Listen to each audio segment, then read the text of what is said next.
All right, good morning, everybody. Welcome back. It's so wonderful to be here together and to sit beside this amazing woman every week to discuss the topics at hand. And today is way number 28, and we're going to be talking about taking precautions or creating boundaries. But what's going to be a little bit different is that, you see, boundaries is not something that we're typically it's not something that we do typically on our own. We have other people create those boundaries. But in Judaism, we see that there's a great value to creating our own boundaries.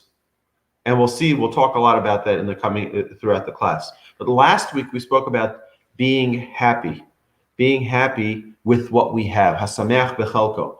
And over the entire week, just finding ways and opportunities to see things that you have, see things that are going on in your lives, each one of us respectively, and being able to acknowledge the gifts that we have and saying thank you for them. So I think it's just an important thing for us just to quickly review that, the importance of just saying thank you Almighty, thank you for giving me air to breathe, thank you for giving me a heart that pumps and lungs that provide me with the oxygen and all of the amazing things that we have. We even brought an example from my friend who every time he gets a bill, he says, thank you, God. Thank you, God. Because you know what? If you wouldn't have an electric bill, guess what would happen? You probably wouldn't have electric. If you wouldn't have a gas bill, you probably won't be able to have your stove work, right? But each one of those, we have to recognize that although it might be a little bit of a pain for us to be paying that bill, but look at the value that we have that comes along with it. And it's all about perspective. So now that we're talking about perspective, we're going to begin with protecting our lives by creating boundaries. So you started by saying you don't think people usually make boundaries for themselves, other people make it for them. Right. I think it's become more on trend, or whatever you want to call it. Everyone's saying like boundaries, set up boundaries, I don't know.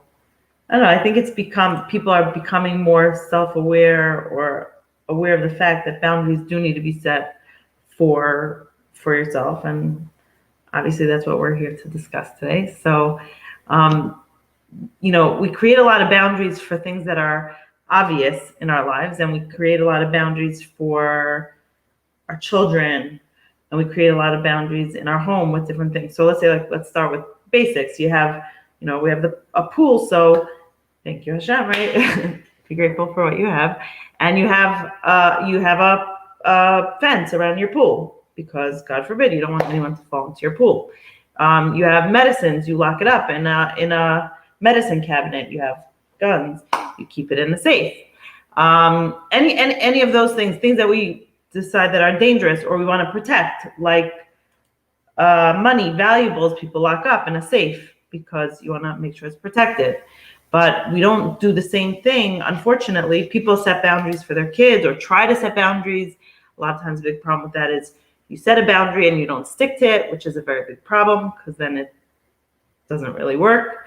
So we're going to discuss how to set boundaries and to stick to them for our families, for ourselves, and to make sure we protect ourselves. Right. So if our lives is worth as much as our gold and silver, if our lives is worth as much as our, it's like, I've had so many people tell me over the years, he says, Rabbi, is it really necessary for you, so do you have a television? No, we don't have a television at home. Why? Because we love our family and we want to spend more time as a family. And we don't want to be busy zoning out. We want to zone in. So, but don't you think, and plus there's negative influences that we don't want to have in our lives.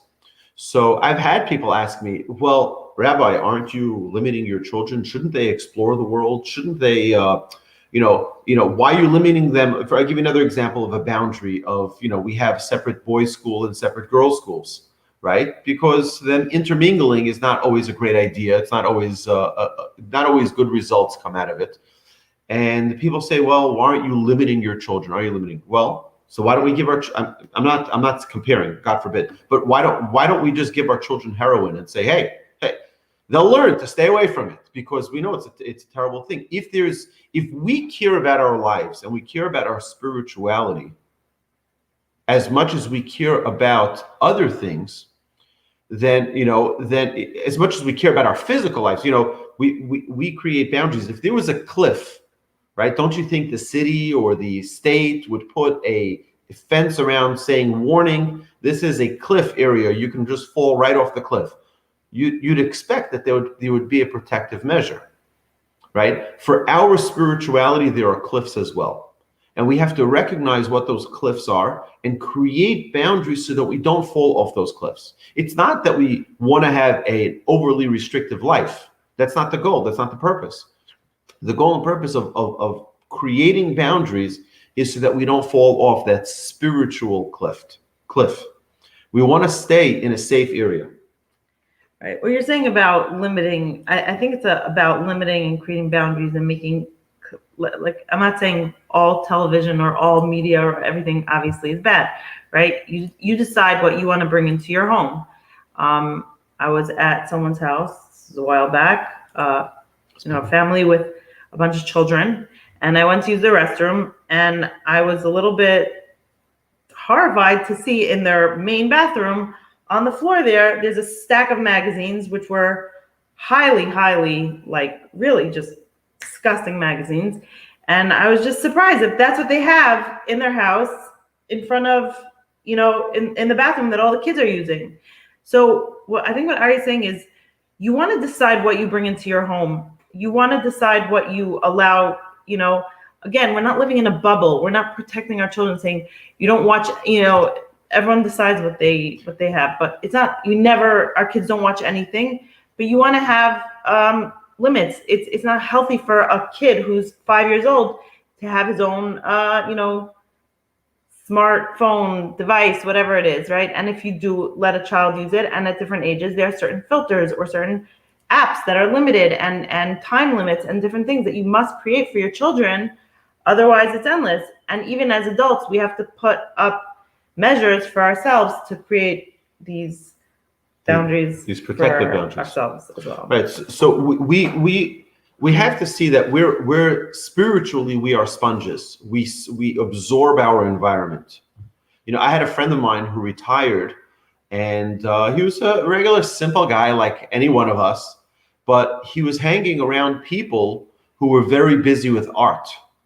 So suddenly his whole conversation with me changed from just being an ordinary person to he's going to one art museum, and he's going to another, a gallery, and he's going to this gallery. And I said, are you even interested in art? He said, no, but all of my friends are, so I have to, because this is my environment, right? So we are influenced by our environment. There's nothing we can do about it, but we can choose our environment. That we can choose. There's a Mishnah that says in Ethics of Our Fathers that someone once asked a great sage, we want you to come live with us in our place. So his response was, no, if you want me to come to influence, to inspire, but by the words they were saying was, we want you to come be with us and be inspired by us, right? It means we just want you as for our conscience, so to speak. We have a rabbi here, it's fine, everything's under control. But the idea is that we need to realize that we are all absorbing our environment. And if we allow our children to be in an environment where there are negative spiritual influences, we will be influenced in a negative way. That is how it works. There's no magic to it. Our sages realize this, which is why our sages put boundaries, put barriers, so that we don't fall off that cliff, that spiritual cliff. Right? That doesn't mean that living in certain places means you're on a spiritual cliff. Of course, you can build an environment in your own home. You can build an environment in your own, right? That is special and unique, and that we can protect. But again, there has to be an intentional. This is what our sages tell us. There has to be an intentional interest in protecting our own spirituality. I'll share with you one quick idea. So, as many of you know, and I've said this in our Musar class a while back. So I learned in a yeshiva in Jerusalem, that has now probably about 400 to 450, maybe even 500 rabbinic graduates. This is a rabbinic school where you go in and we all learn from the same rabbi, and we take that rabbinic ordination testing, and it's grueling, it's hard work. My rabbi sent out a memo to all of his alumni stating that he demands of every single one of us to have a filter on our internet. And just think about it for a second, okay? And if we don't bother calling him. Don't bother being in touch with him. So you wonder, it's a little crazy, right? Here's grown adults, most of whom are rabbis of communities, right? I'm a graduate, and many of the rabbis here in Houston, Rabbi Moskowitz, Rabbi Masri, are also graduates of that same institution.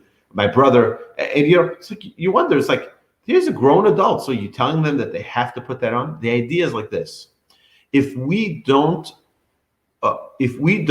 value our own holiness, our own spirituality, our own purity enough to ensure an extra protective measure, right, then we're not his students.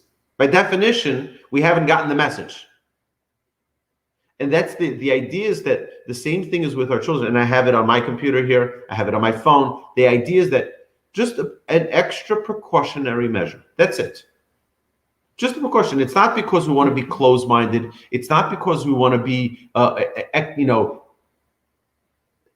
distanced from the world. On the contrary, we want to be connected to the world. We want to be involved. We want to know what's going on. But we want to protect ourselves, protect our soul, protect our eyes, protect our marriages, so that we don't fall into, we put those protections there so that we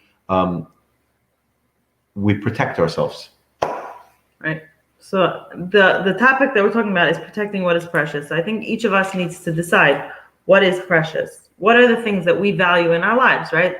So if for you, your phone or your career is what's most important, so by all means enjoy it. Ignore your family, ignore your kids, because you're doing what's, obviously I'm being sarcastic here, right? We all have things that are important to us, and we all need to protect those things, whether it's our family, it's our, right? And make decisions that we have to do according to those goals, those values that we have, right?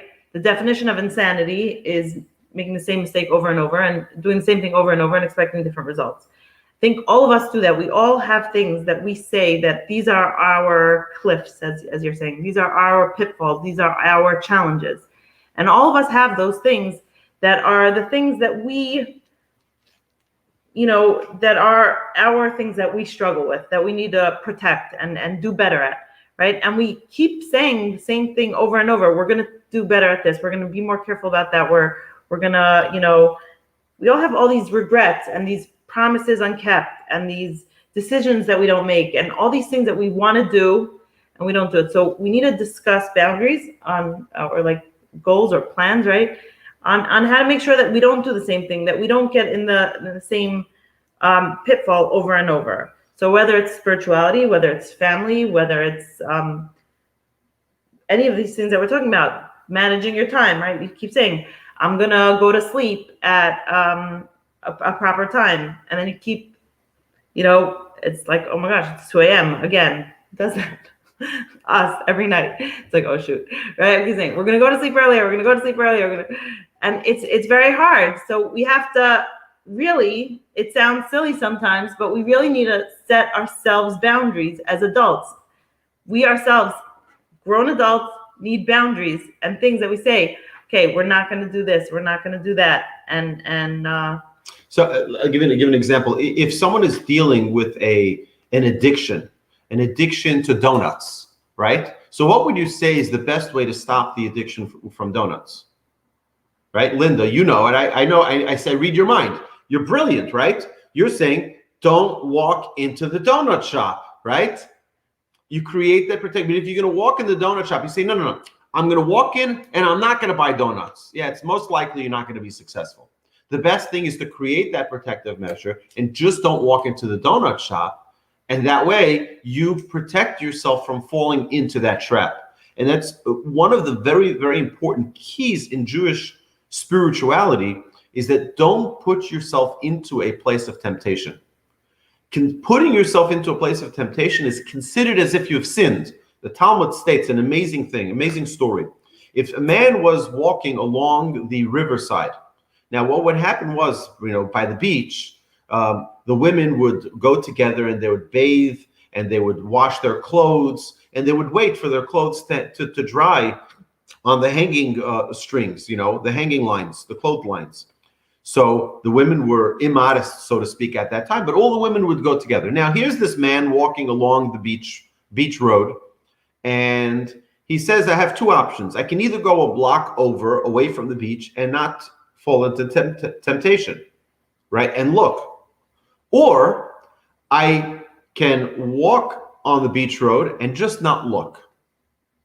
I just won't look, right?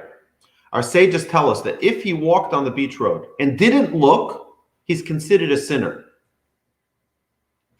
He's considered a sinner? Yes, he's considered a sinner because you put yourself into a place of temptation. Putting ourselves into a place of temptation. An alcoholic should not be walking around in a bar. You don't walk in because you'll fall into temptation. You understand? We all have our holics, right? Whether we have our things that we get trapped in. We have to find ways to avoid getting caught up in that trap. And that's the essence, I think, of what we're saying here in this. You think about a nuclear reactor. Do we say just keep it open? Keep it open. Everyone should be able to come by and just touch the nuclear reactor. No, you have dozens and dozens of protective measures. You have fences and security guards and motion detectors and all of those things to protect, because this could be catastrophic if someone were to touch the wrong button by mistake. It could be catastrophic not only for them, but for everyone around them. We, each one of us, are a nuclear reactor, and we have to create those barriers so that, God forbid, we aren't influenced in a negative way, and it can have very serious ramifications. So I'd say let's talk practical here, right? So how do we go from here? Okay, so I think step one is for each person needs to be honest with themselves and self-introspection, right? And say, what are my things? What are my issues? What are my pitfalls? What are my challenges? What are the things that I'm struggling with, that I'm dealing with? And at that point you say, okay, these are my things, these are my struggles, and these are the things that I'm going to work on. And I think the best way to start with that is to really be honest with yourself and realize the damage that it's causing. It's causing yourself, to realize the damage it does to your family, to your friends, to your surroundings. The things that I'm doing, we like to just, whatever, it's not a big deal that, I'll quit smoking tomorrow, right? And you don't stop to realize the real damage that it's causing your health, that it's causing to your family, to the pain that it causes your spouse, or whatever it is. Anything that we have that we're struggling with, we have to say, these are the things that I'm going to stop, that I'm going to be better with time. I'm going to be better with my health. I'm going to be better with those things. These are my things. And these are the things I'm going to work on, because if we recognize the damage that it's causing us and causing our family, and I would say most importantly is our self-confidence, our own self-worth, how we value ourselves, how we think of ourselves, is very much determined by how we view ourselves. Now, if we keep making the same mistake over and over and over and over and saying, I'm going to, eat better tomorrow, I'm going to be on time for this meeting, and every single time you're not, then you're constantly reaffirming your negative, right? So you're constantly saying, I'm not good at this. I keep saying I keep trying, but I keep failing. So you cause yourself so much self-doubt and and you feel so bad about yourself that you just don't even try the next time. So that's probably the most dangerous thing, is that we just lose confidence in ourselves, and we think that we can't even accomplish this. Because if you don't protect yourself, then you're bound to fall again and then feel, I'm such a failure. I can't believe it. Well, the issue isn't that you're such a failure, right? But the issue is that you didn't put a protective measure to ensure that you don't fall again, right? What we're doing is by not creating the right barriers, not creating the right boundaries, we are allowing ourselves to fall into the same trap every time again. And then we feel bad about ourselves as, I can't believe it. I can't believe I fell again. I can't believe I've done this again. All it takes is really having a plan of, waging war. Life is difficult. But for tough work, we need tough tools, right? And part of those tough tools that we need in our arsenal of, to deal with life is boundaries. I want to share with you an amazing thing. On Shabbos, there are some incredible boundaries that our sages set for us regarding the laws of Shabbos, right? We can't swim because we're going to create a boat. Right? We can't play musical instruments because we're going to fix them. We all of these ideas that we have on Shabbos are like, you don't ride a horse because you're going to break a branch. So my rabbi said such an amazing thing. He says the rabbis created a boundary for these things so that Shabbos doesn't become weekend. You see, these are things that we do in our free time. We go horseback riding, we play music, we go swimming. That's what we do on our free time. Shabbos is not a weekend. Shabbos is a day of holiness. And the rabbis created a protective measure to keep us away from making Shabbos into a weekend. Sunday you can have your weekend, right? But Shabbos is a day to be sanctified. Shabbos is a day to be holy. And specifically what the rabbis instilled in creating boundaries on Shabbos, for Shabbos, is particularly things that are weekend type activities. Okay, so you understand the boundaries that we have. Our sages tell us it's an amazing thing. The Chassam Sofer says, one of the great early lived 100 years ago. He says that when we have reasons for a mitzvah, or for a decree of the rabbis, they only gave one reason. But really, there were hundreds and hundreds of reasons why they gave it, right? And here's, we know we don't do it because of a specific reason. You're going to create a boat, and that would be, right? Or you're going to fix the musical instrument, so that's the reason. That's not the reason. One of the many reasons is so that it doesn't become now a weekend. Shabbos is not meant to become a weekend. But we see that it really is amazing that the insight of the Torah of our sages is really an amazing thought through process of keeping us holy and sanctified. Even 3,000 years after the Torah is given to us, right? We still observe the Torah. We still observe the mitzvahs. We still are feeling that holiness and that connection on a Shabbos because of those protective boundaries that our sages placed for us. Bobby, you have a question? A comment, I guess. So in Israel, their work week is Sunday through Friday. Well, they get off early on Friday, but so they have off Shabbos. So they don't have a Sunday. So you're wondering, when do they go golfing? When do they go golfing, or when do they go swimming? It never occurred to me that you couldn't go swimming or on Shabbos, that was one of the prohibitions. Israelis don't have trouble finding time to, I don't know, there's something you go to a restaurant or somewhere and you see just Israelis just sitting outside drinking coffee, smoking, there's no time is not a pressure in Israel. I don't know, there's just there's never, it's just whatever, they find time, they take naps, I don't know. I know what you're saying, but that just hit me wow, when do they go to the beach? I guess whenever they feel like it. No, I think they managed to find the time. Right. So the question is whether or not it's the, do we live for our vacations, for our time off, or do we live for the things that are really important? And we have to know where we're going and strategize and to wage war to accomplish what it is that we need. That means what our We don't live for the weekends. We live for the struggle of every single day. Now, if someone needs a break, so you take a break, right? A vacation is a mitzvah too, so that you re-energize, refuel, so that you can continue doing the work, the important work that you're doing in this world. That's the purpose of it. But it's not to be like, oh, it's June time, it's time for my vacation, right? That's not the idea. We don't live for the vacation. The idea is we live for the hard work and for the struggle. I think vacation's good. That's also like a boundary. That's going on a vacation is about protecting your sanity, right? So you have to, whatever is needed to, your kid, he was biking yesterday, and I'm like, come back, you need a helmet. And he's like, oh, right. You want your kid to wear a helmet because you want to protect them, right?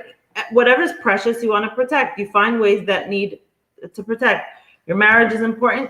You want to protect it. I got a phone call just a few days ago, a friend of ours who's planning to get engaged, to get married, and who knows how long. And she called me to ask me to start learning with her. I learned with some brides before they get married about Jewish marriages and different things. So she wanted to already start. She's not even engaged yet, and she wanted to start. Why? Thought that was an amazing thing, because people know, oh, I'm going to get married. They make all these plans, or they're working so hard to find the right guy and get married, right? And then once it happens, a lot of people just don't put in any effort to make sure that they stay married, right? They don't set up boundaries to protect their marriage. A marriage is very, very precious, hopefully, right? So when she's calling me and asking me before she's even engaged yet, that before she even gets engaged, she wants to make sure she sets up the right tools and preparing herself to make sure that she goes into the marriage in the right focus and the right, I thought that was so amazing. It's so beautiful, right? So whatever we decide is precious, those are the things that we have to find a way. We must, no matter what, we have to protect those things. So I think we have to recognize what are things that are precious, what we need to protect, and then also recognize what our struggles are, what our pitfalls are, and those are the things that we need to make sure that we find a way to we're saying boundaries. I think the word boundaries also like just set up real practical ways to make sure you don't do that, right? So whether it's saying I'm gonna make sure that I, spend more time with my family. If you actually need to open your calendar and lock it out, which is not so crazy. I'm saying a lot of people do that. They schedule time for it seems ingenuine, or people like schedule time to spend with their wife. Hopefully they'll get used to actually, doing it out of habit, right? You shouldn't have to schedule family time. But for a lot of people, that's how it works, that they'll schedule time for their wife, for their husband, for their children, for their, to make a reminder, call mom, right? Do you actually have to put in your planner to call your mother? Maybe. So do that. Right. And right? the idea is that every person is unique and everyone is different. So for one person who might have an issue with time management, or someone might have an issue with prioritizing, yes, so creating that list. Therapists, what does a therapist do? Do they solve your problems? No, they help you navigate. They help you clarify and crystallize what's going on in your mind, right? The goal of a good therapist is not to solve your problems. The goal of a good therapist is to give you a frame of mind that you can solve your problems. Because there's no one who can do better for you than you, right? So in this stage, in this way number 28 that we're talking about, we need to enlist the help of others. That doesn't necessarily mean a therapist, but it could be a friend, a neighbor, someone who knows you, and say, you know what, I'm struggling with whatever the struggle is, and they can give us insight as an outsider. It's easier to help, and they can say, you know what, maybe just stay away from a bad friend who's a negative influence. Maybe, right, don't go to that store if you know you're going to overshop, right? So we all have our things, and someone else can give us sound advice. It's important to enlist others for help in this area, because sometimes the solution is so simple, but in our minds, like, you're telling me to stay away from where my friends are? Yeah, but if they're a negative influence, maybe don't go hang out and have coffee with them, when all they're doing is mocking, or they're making you feel bad, or they're making, they're laughing at other people. Maybe that's not a good environment if that's not right. So sometimes the solution is very, very simple, to just distance yourself from the negative influence. Right? So recognize what are your issues, what are your things, and find ways to actually improve them. So that would mean seek out help, schedule it, make sure it's a priority, make sure you're clear. And I would say also a very big one is to make sure that it's actually practical. A lot of us everyone with their the biggest example would be like New Year's resolutions, right? I'm going to lose 50 pounds tomorrow, right? And I'm becoming vegan and going keto and going to the gym every day, and not so practical. That's why most people fail, because they have like these expectations or like things that they're going to do and are not realistic. And I think it's very important for us as we set our boundaries and our goals to make sure that we set a realistic goals and things, because again, like I said, if we keep doing these things and we say we're going to do it, then we feel like, and we feel like a failure. So we feel like we're not doing it right. And then it just makes us feel like we're not able to accomplish that. I think a big thing, let's say like talking about making notes of things that you need to do. And right, there's the whole system of defer and delete, do, right, whatever that whole thing is. And for each of us, we have to have those lists and goals and priorities, and know what to delete and know what to defer and know what to do, and make sure that you're doing them. But things that I'm a big list person. So let's say like I make my list, and I think I mentioned this last time, how like sometimes you make a whole list of things that you're going to do, and you don't get them done. You feel like so overwhelmed and like I'm not getting anything done. So for me, that would be make a realistic list. Don't make a list of 500 things that you're going to get done in one day. It's not going to happen. So make a list of things that you actually are practical, that you could get done that day, and get them done and feel good about yourself. And then you feel empowered that you could get things done. You could do this, and you'll feel, right? I even cheat sometimes, and I will, something comes up and I'll get something done that wasn't on my list or whatever. And if I'm feeling like I'm not getting anything done, I know it sounds ridiculous, but I will actually put it on my list and cross it off right away. And it sounds stupid, so why am I putting it there, right? But it just, to me, it helps me feel like, okay, I am getting some things done. So whatever works for you, whatever makes you feel like you can do it and you can get these things done, do it. And at the end of the day, make a like calculation in your head, like I did get things done, right? And review like, oh my goodness, like my plan was to actually be more productive today. Was I? And if I wasn't, think of how you can be. Like if my goal was to be more patient with my children today, but I realized now I'm like feeling so bad that I was yelling at my kids.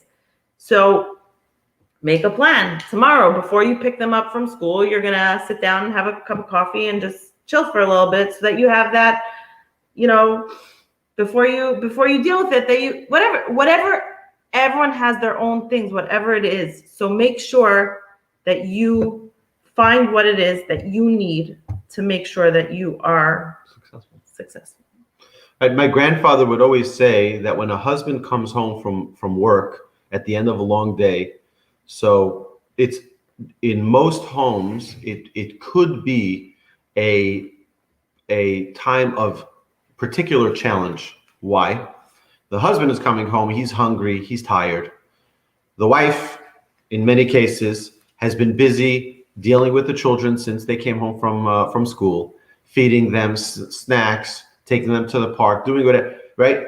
And you could, I remember when my father would come home, it would be 5, 6, 7 o'clock at night, and we were hanging from the chandeliers, right? And, the balls are being thrown. We're 7 boys in my family, right? It was a happening place, right? But if my father came home hungry and tired, and all he wants is to sit down and eat, he'll be devastated that the house is not ready for him to walk in like a king, right? Because it's a jungle, right? It's a jungle. It's very different. So my grandfather would always say, before a man walks into his house, by the way, just a side halacha, a law in Jewish law, a man is supposed to knock before he walks into his house, even his own home.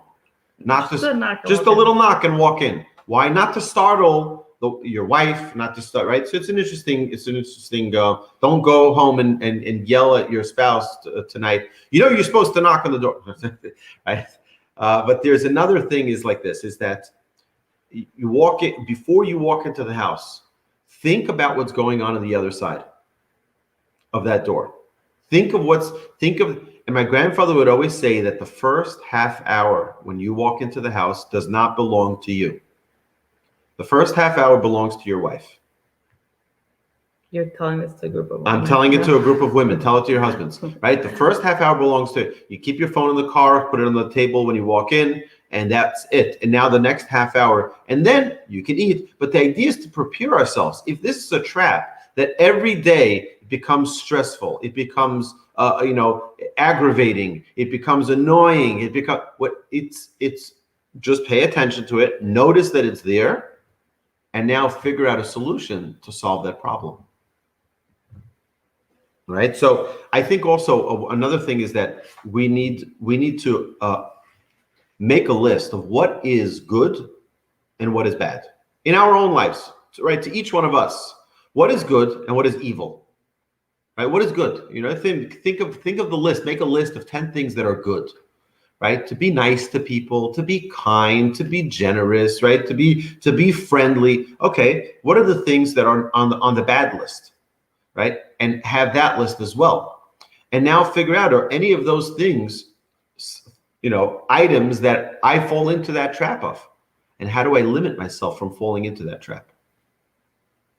So it strategize. It takes a strategy. This idea of taking precautions so that we don't fall into a trap, so that we don't end up in a place that is not good for us, spiritually, physically, emotionally. Right? If someone's in a relationship that is an emotional nightmare, right?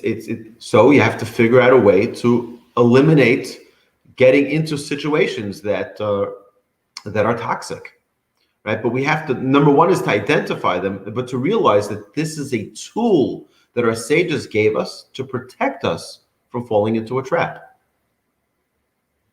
Again and again and again. If you notice, think of times that you get angry. I'm sure none of you get angry ever. But if there was a time that you get angry, think of it. Try to categorize what triggers me that gets me angry. Now let me eliminate the trigger. Or make something fun out of it. So now it doesn't trigger anger, it can trigger a laugh. It can trigger, right? So the idea is we have to identify it first.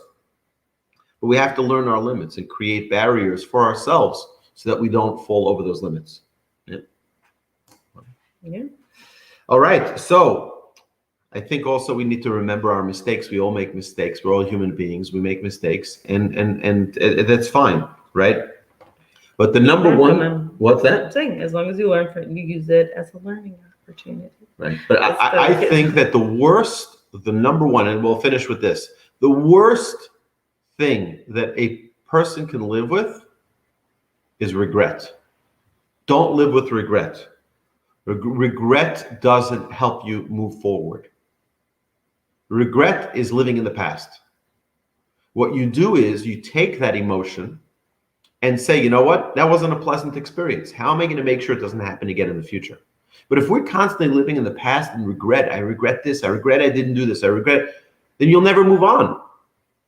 So it's a very important thing to, you know what? Last time I didn't utilize the opportunity. I regret it. I'm going to create a new level of direction, a new direction in my life, so that in the future I don't have that feeling again. All right. Have a wonderful day, everybody. Thank you so much. Thank you, Zehava. It's been an amazing opportunity to learn together. Have anybody on towards Zoom, if you have any questions, you're welcome to unmute. To our friends on Facebook, YouTube, and Twitter, thank you so much for joining us.